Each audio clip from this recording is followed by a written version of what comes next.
அளவற்ற அருளாளனும் நிகரற்ற அன்புடையோனுமாகிய ஏக இறைவனின் திருப்பெயரால் தொடங்குகிறேன்.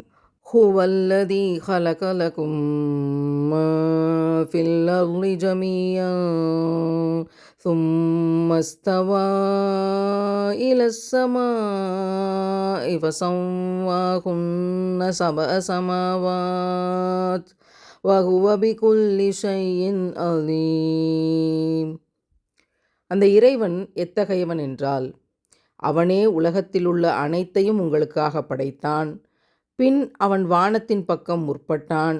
அவற்றை 7 வானங்களாக ஒழுங்காக்கினான். அன்றியும் அவனே ஒவ்வொரு பொருளையும் நன்கறிபவனாக இருக்கிறான். இறைவன் பூமியை முதலில் படைத்தான்.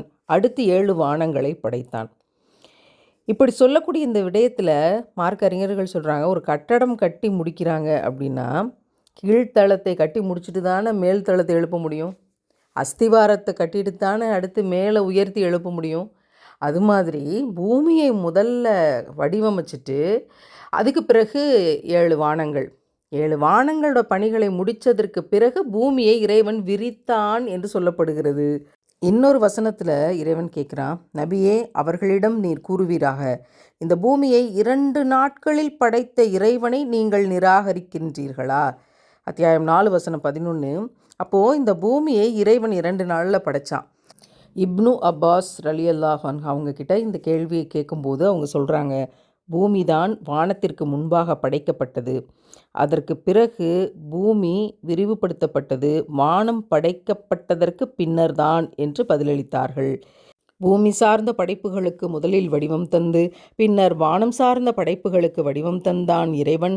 அதற்கு பிறகு பூமியை விரித்தான். அதைத் தொடர்ந்து பூமிக்குள் புதைந்திருந்த நீர் வெளிவந்தது. அதையடுத்து பல்வேறு வகையான பயிர்கள் பல்வேறு நிறங்களிலும் வடிவங்களிலும் முளைக்க ஆரம்பித்தன. அவ்வாறே வான் வீதியில் மிதக்கும் நட்சத்திரங்களும் கோள்களும் சுழல ஆரம்பித்தன. அல்லாஹ்வே மிகவும் அறிந்தவன்.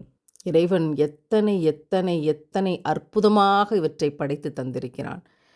இறைவன் என்றொருவன் இருக்கிறான், அவன்தான் இதை படைத்தான் என்று நம்பக்கூடிய இறை நம்பிக்கையாளர்கள் தங்களுடைய மனக்கண் முன்னால் இப்படி 7 வானங்களை படைத்ததையும் பூமியை விரித்ததையும் கற்பனை கண்ணால் நினைத்து பார்க்கிற போது எத்தனை பிரம்மாண்டங்கள்!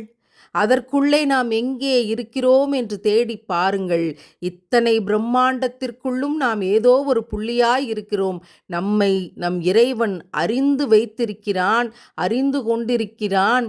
அந்த இறைவனை அறிய முடிந்தால், உணர முடிந்தால் நம் உள்ளங்கள் வெளிச்சமாய் பிரகாசிக்கும்.